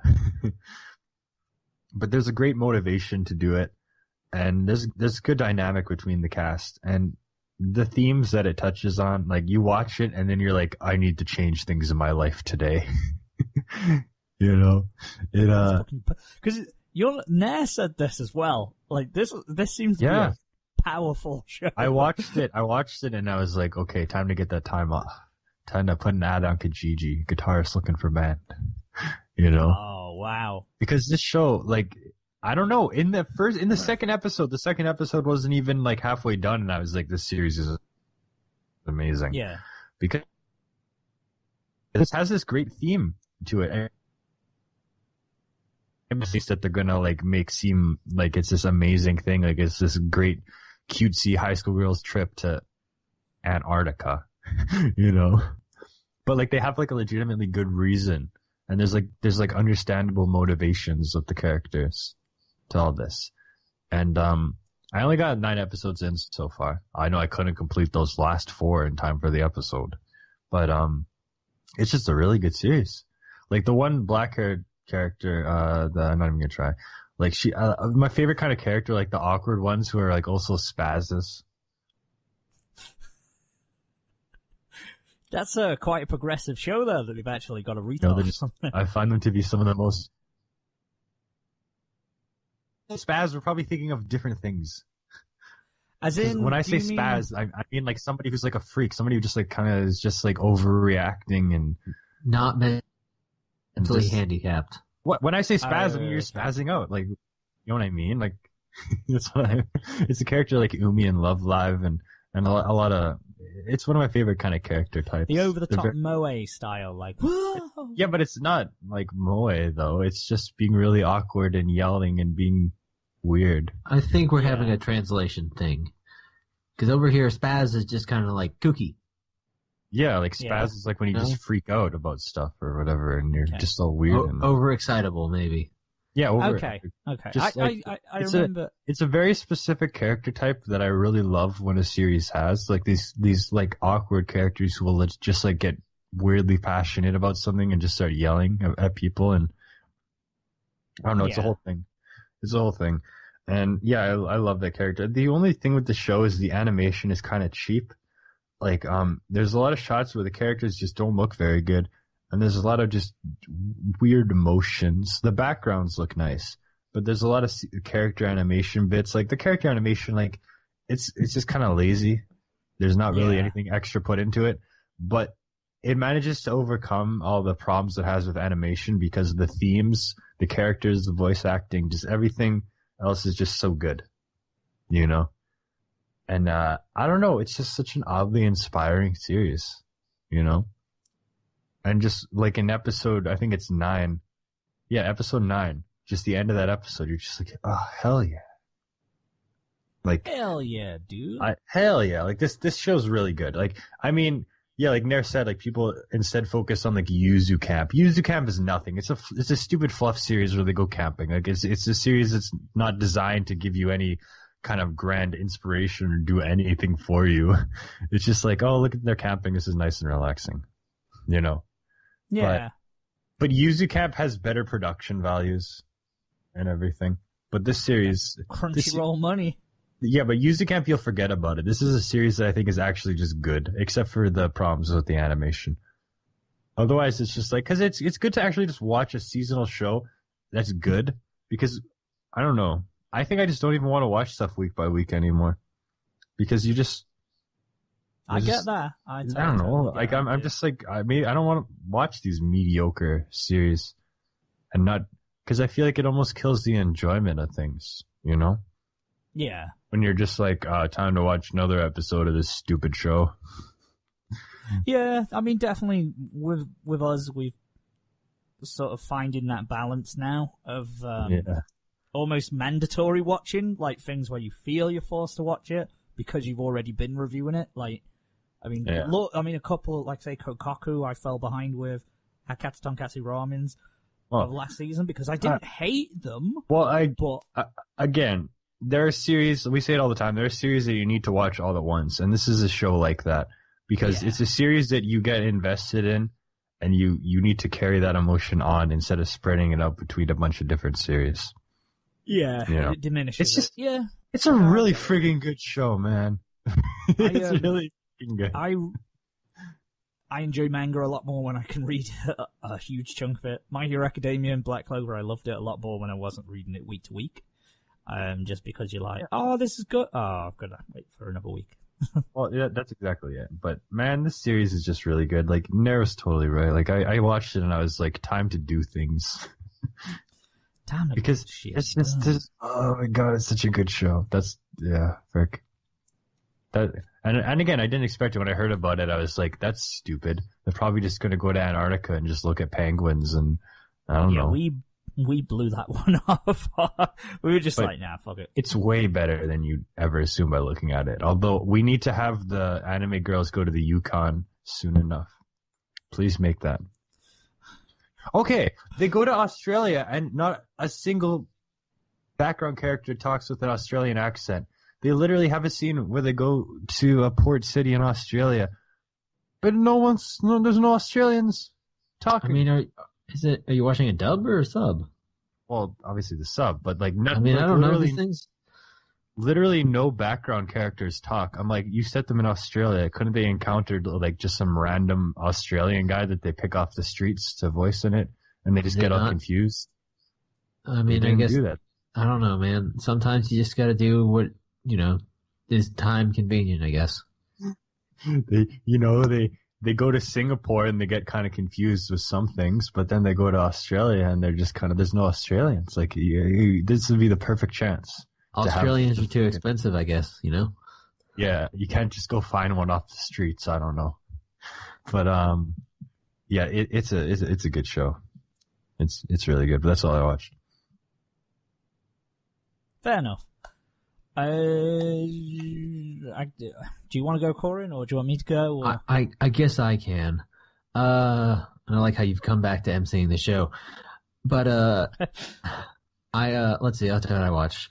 So a lot of stuff I was hoping to watch still isn't up yet. And I think Junchiki and Pandora isn't going to be on Crunchyroll because it has had its first episode for a couple weeks now, and it's still not on there. So I think we'll have to find that one somewhere else, maybe. But yeah. I did watch. I changed things up a little bit because usually whatever shows that's still left over, I would start watching at the beginning and then watch the new stuff towards the end of my watch sessions. But I'm still watching Darling at the Franxx at the end because I don't know. It just feels like a good way to put a period on it.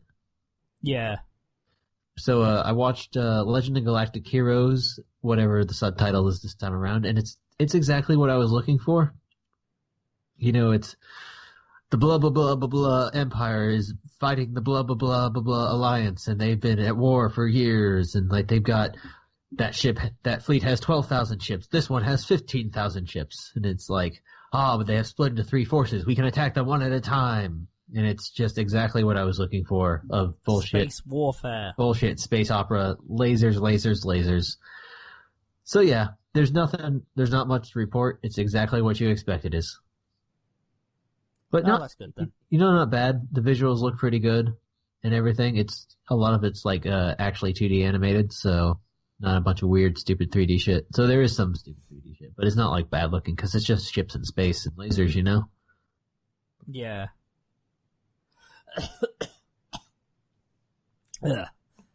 That's fair enough. Legend of the Galactic Heroes. Yep. And then I watched, because nothing else, I watched the first episode of Megalobox, which was fucking fantastic. Was it? It was amazing. It has like a really rough, like old art style to it. Like it's not very clean, and it's, obviously the style, and it looks fantastic.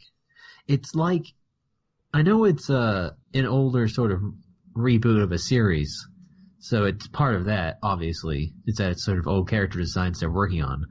But honestly, if you put that show versus, like, side by side, like Cowboy Bebop, you wouldn't be able to tell that they're being produced in different eras. Oh, yeah. Just a more traditional look to it. Because I almost watched Megalobox, and then I watched Hina Matsuri instead, and still on the list. My interest is peaked more and more. Yeah, it's very good. It's just really nice and like a lot of good visuals. And the whole thing is like the main character is like living outside this super futuristic city, and he can't afford to become a citizen, so he can't get into like the ultimate boxing match. Yeah. But he's like started up this rivalry with the champion, and the episode ended with them about to have a boxing match in like this underground boxing arena.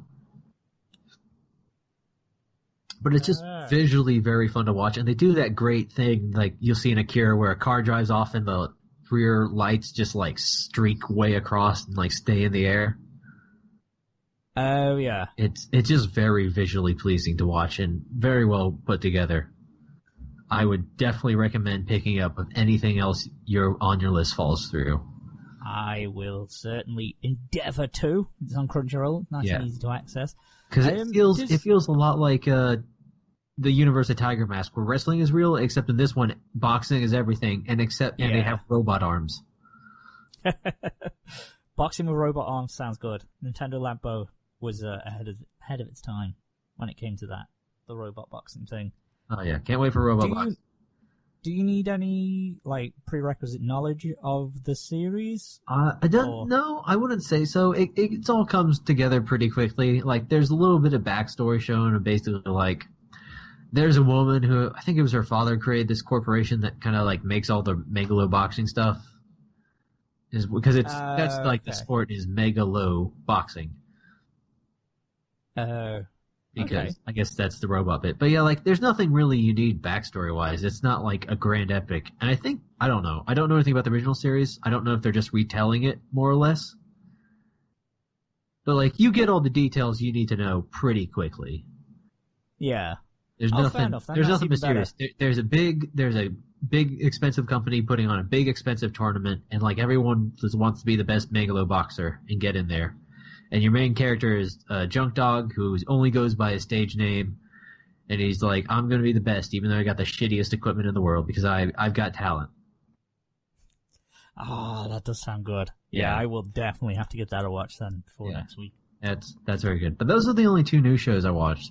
And of course, I watched the latest episode of Darling in the Franxx. Have you watched the latest episode? Yes, I've watched episode 13. Yes. So, Little 02, kind of adorable when she's not getting horribly tortured. Yeah. I also really like this episode. It is probably my favorite episode by far because there's some reasons to care about characters. I was a bit conflicted initially because the whole thing is it's all just a flashback story. It is. It's telling us when 02 and Hero and 02 met when they were kids. And he's the reason, like, she likes sweet foods. He's the reason she wants to become human. All these things, basically, her mysterious motives and goals and things like that are all because of him, essentially. And they have been somewhat tortured after the fact to forget most of this, it seems. I think, he said they very quickly show something where, like, they're both there and they've got some kind of, like, helmet apparatus on their heads. He says something about memories. Like, I didn't quite catch it. Yeah, it's very quick, but I do like it how it's presented in such a way that it's flipping back and forth between the 2 perspectives, and they're both sort of 02 less so, but here are definitely like reliving these memories, and it's all getting like staticky and stuff, and it's like it looks like the old VHS is breaking down on you at times. Yeah, like as in the fog of the memory loss is fading, and I at first, like I say, when I was watching it, when I just finished, I was like, oh, it's a bit corny that he's the reason for everything, and they're meant to be together, they're so perfect for each other, and all this. Like, I was like, it's a bit corny. But then that's the point, and that's what they've set up to, so... Like, it seems like the whole point is that this specific team we're watching is just crafted to be, like, weird and interchanged with each other. Yeah. Where all the other teams are sort of, I am, pilot number 5. Oh boy. Yeah. They seem rather different, and it gave us a bit of an insight into the thing. It threw a lot of shade on the adults, who were really going to be the antagonists. A lot of shade. Obviously, it definitely seems like Dr. Franxx has mellowed a bit over the years. Yeah, I mean, he might still be up to that kind of shit. I don't know. He's still up to some shit, but he's definitely a little more mellow than straight up blast holes in her, see what happens.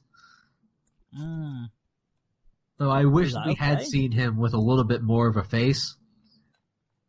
Oh, before it went all mechanical. Yeah. Before it went all robot-y. I think it'd been cool to see the flashback where he gets his face exploded, but Yeah, because I am wondering to see, like, I'm wondering if the whole point of it is that, because he's making Klaxor's from, these sort of hybrids. Yeah, so he's apparently has been creating different hybrids over the years. Are his failures are they out there? Are they the Klaxors? Like, did he I know we seem to have moved so far past it, but is it like him and whoever did these experiments, the people who were causing these Klaxors? And I don't know if he's necessarily created them himself. Because I feel like the world's been ruined a little bit more than his lifespan. That's what I'm thinking, because I was like, that'd be kind of cool, but then, it seems like the world's been ruined for hundreds of years or whatever. A long-ass time. But no, we'll see. It definitely piqued my interest, because it was well done. They achieved everything they tried to do. Yeah. It generated that sympathy for Zero Two. She's not so flat of a character anymore. Well, she's got simple motives still, but at least there's some sympathy for her. You feel for her a little bit. So yeah, more stories better. Yep, and I do have to say, let 02 be a demon again. I like that design a lot. Yeah. Give her like claws and red teeth, or red skin. It's fantastic. I really like her more all demoned out than she is in her human form as a character design. She looked cooler. Now she's scampering around. She could barely speak. She's adorable. Bless her. Yeah. That was pretty good. The show's redeeming itself, certainly.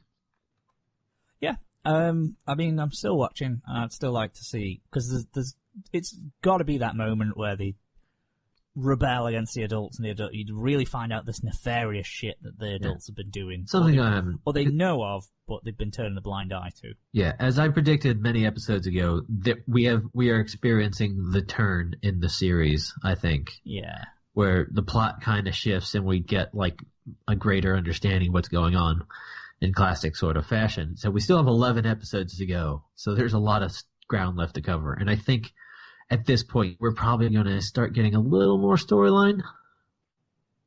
Hopefully. You okay, man? Welcome back. Yeah, okay. Last thing, before it went down, you were like, little 02 scampering around. That's the last thing. Yeah.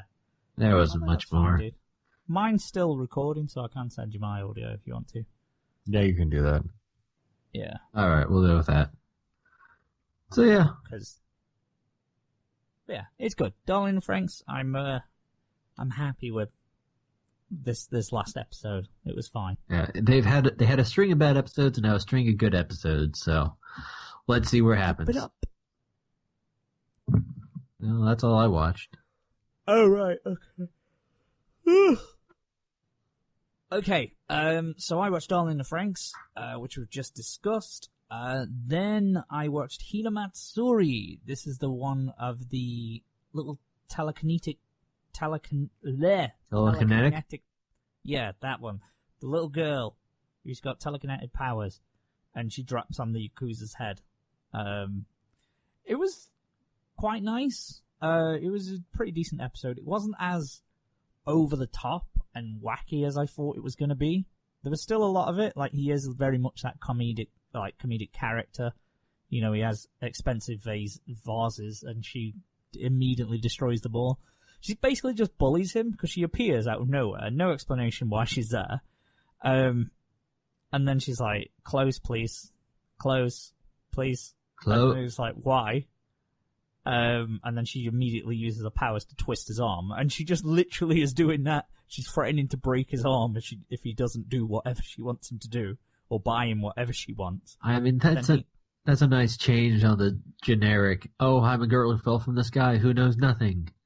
Yeah. So she's just literally like really monotone, really deadpan. She's like, okay. But then she's giving hints because she kind of like, she wants to go to school, and she goes to school.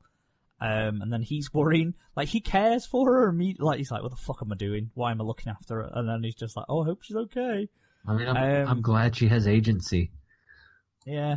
She's good. And then she sort of like realizes that he's in the Yakuza.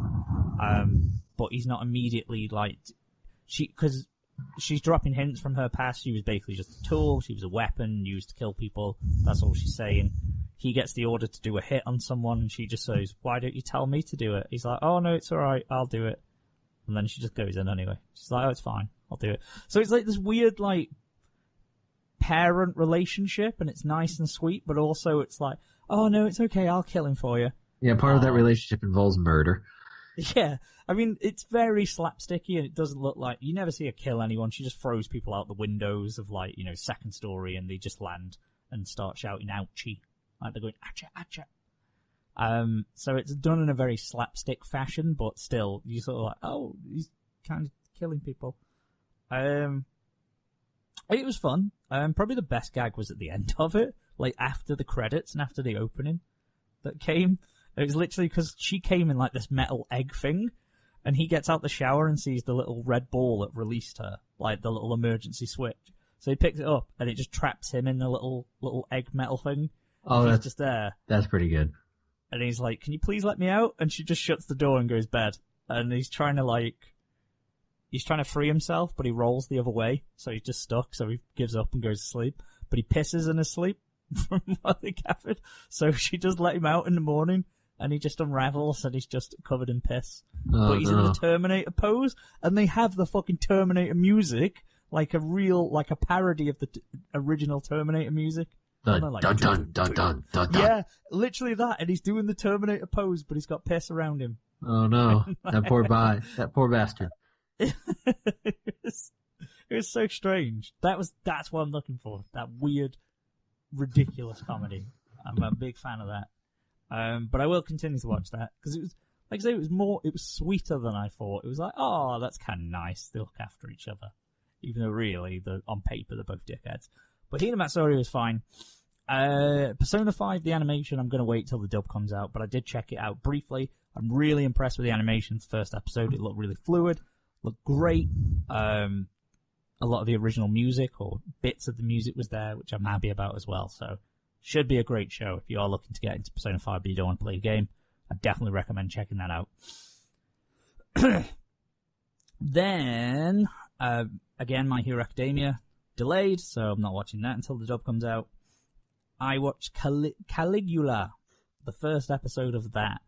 How was Caligula? It was pretty fun. The main character's a bit pretentious. He's a philosophy... He's just dipping his toes into philosophy. So every conversation, he literally captures it so well. Like, his mate's like, I want to go get ramen. Shall we go get some ramen, guys? And they're like, God, you like ramen. And then he goes into this whole thesis. He's like, did you know this is like myopia? And then he gives them these two examples of it. But I do like how they're just like, the guy's like, I'd probably just go and get the ramen. Because he's like, if you put glass in the way of this fish, it wouldn't eat the fish because it rammed into the glass. It has no point. That it doesn't connect to him going and get ramen a lot. It's so strange. Any opportunity, all of his dialogue is centered around philosophy. And he's like, well, you know, Aristotle said this. And it was just, he comes off as a bit of a pretentious prick. Like, really. But I liked the framing that they used. So essentially, this Mew, because it's the one with the virtual world, it hasn't, at the end of episode 1, it still hasn't told you that they're in a virtual world. Basically what he's doing is they're just in a normal school life, but then there's little hints, like when he goes to the ramen shop, he smelt something, like he smelt the scented ramen, and he's like, hang on, this is familiar, I swear I've had this before, and they're saying it's new. So from what I'm assuming is they constantly loop graduation, because they just graduated, and then all these monsters appeared and attacked, because it's almost like that Matrix thing they're sort of preying on, where little things are mounting up, and he's like, well, that's not right, and he's getting little flashbacks, memories that he shouldn't have. So it seems like they just keep looping the same school year over and over and over again. And when he questions it, there's a cool moment. Like I've said before, I love the moment in faculty and stuff like that where everyone around you's in on something and you aren't. So he asked them, like, oh, do you know the new song that the Idol person's put out? Did you hear anyone shouting, help me, in the middle of it? And then immediately everyone turns around in the school. Like everyone just turns in the yard. He never comments on it. It's weird because it's like a good visual, but then they never just do anything with it because another guy's there and just starts fighting people. Because that's the other thing, yeah, there's a guy and like, oh, there's third year so-and-so, he's on a rampage again, and he's just beating the shit out of everyone. And then his mate runs down, the main character's friend goes down to him, gets punched, and he's like, ha and then he mentions, are you trying to exercise gain-loss theory there? It's like, that's your mate getting done in, and you can only muster a casual observation. Put down the philosophy, you dickhead. Go help him. Or at least have some reaction. Go, oh, what the fuck, why are you getting involved? Oh, why are you hitting my mate? Do something. Don't just go, oh yeah. Well, it reminds me of what, Socrates said back in the distant past. It's weird. Like, he was a weird character. They introduced a ton of them. I hope, because it seems like they've learnt the truth now that the world's not thingy, like, right. But I do hope next episode they sort of reset it and they go back. Because there was one bit where there's the girl, I can't remember her name, but her mum was there, and her mum changed the next day, like it was a different person entirely who was a mum. And she was like, this isn't right. And I like that little thing where they were playing off that being, like, that sort of Invasion of the Body Snatch thing where just a little thing is off. I really enjoy that kind of thing, so I hope that they prey upon that, but I feel like they're just going to devolve into action and just do action-y shit, because the very end is where that guy was beating the shit out of everyone, has this ridiculous gun, he has a gigantic revolver, other than the handle. The handle's just normal, like it sort of melts, like sort of, the size just compacts until it fits into his hand, and it looks so dumb side on. Like, when he's pointing the barrel at the enemies, great, it looks fine, it looks like a giant gun, pretty badass. But side on, not good. Not a good look.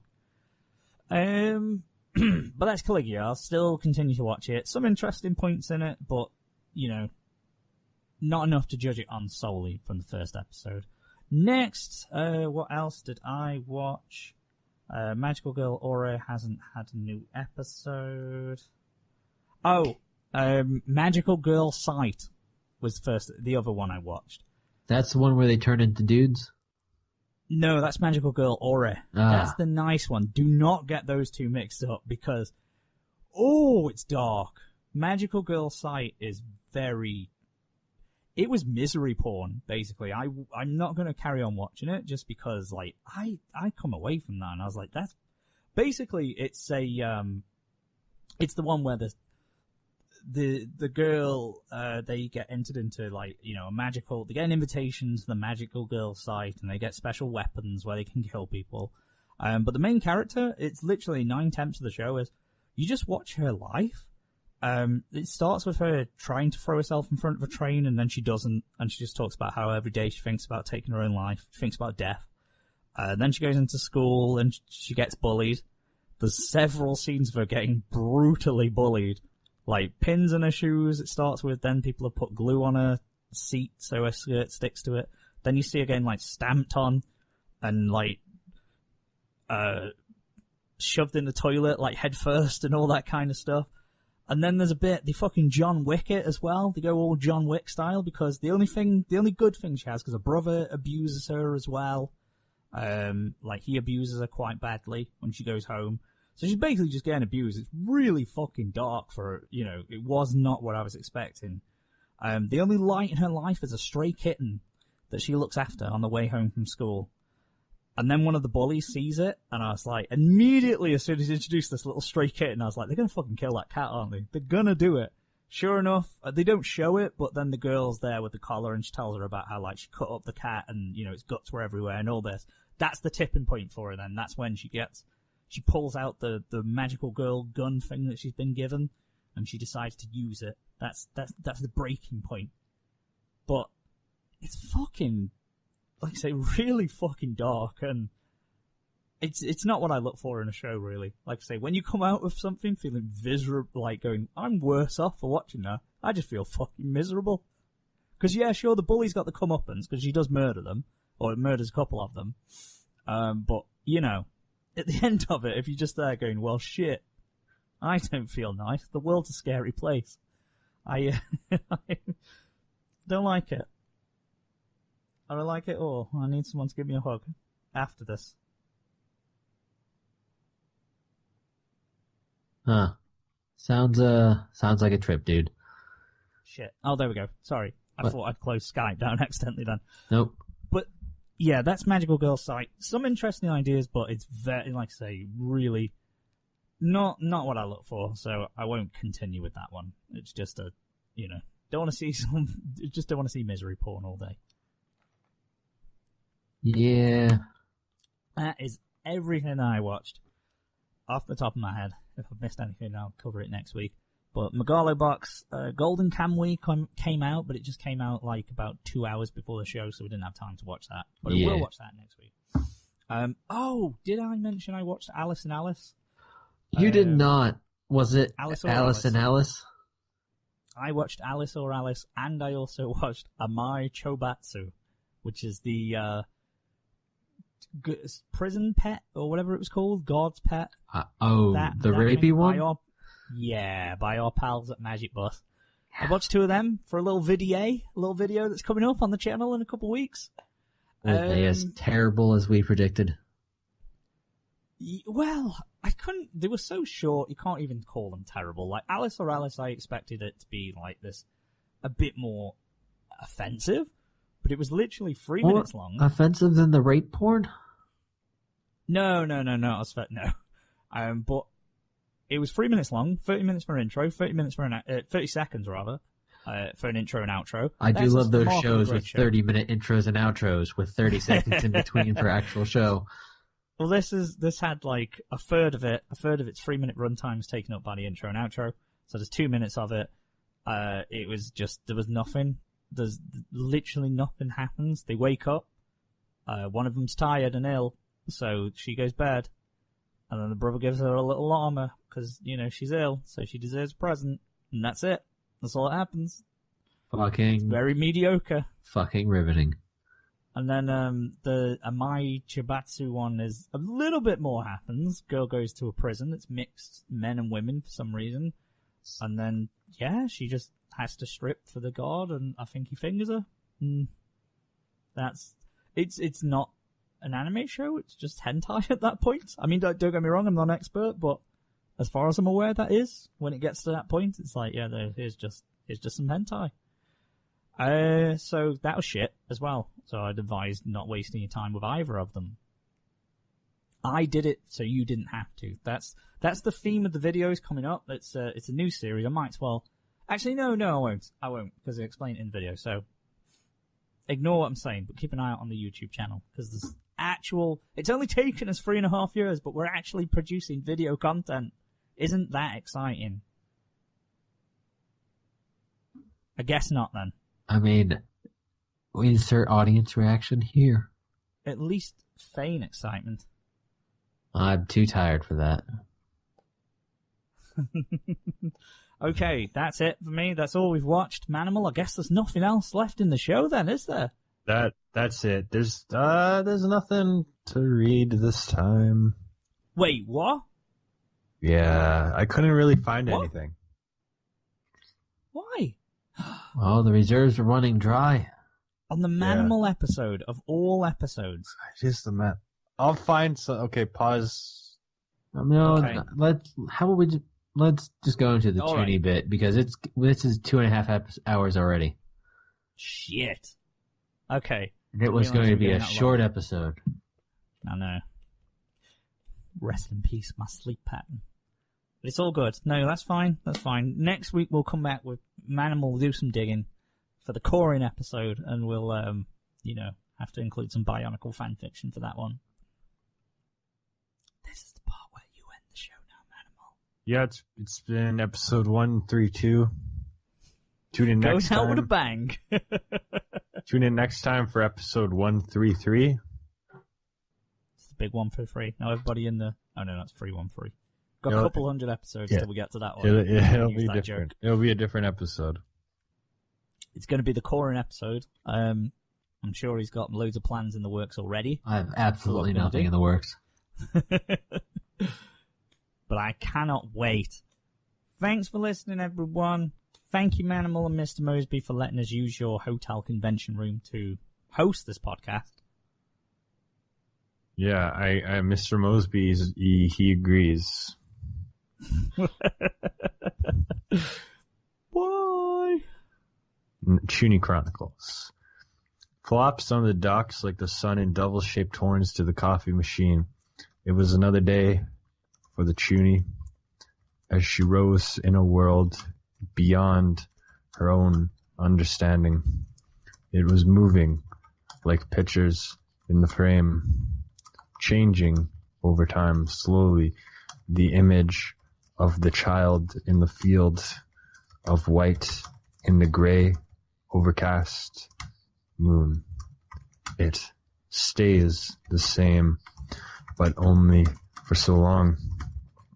As time's sands rise and fall in the mist of the sunny days, the days that sun are not the days of fun, for the sun will kill all, and soon all will fall. That is what they said. The Chuny knows this and emerges, putting the IV of life inside her arm, ready to die or live, either one. Every day when you wake up, you will either die or live to the next day. There is no other option. You will either just not live or still live. The Chuny knows this well. Yeah, that's it. That was a fucking epic, that was.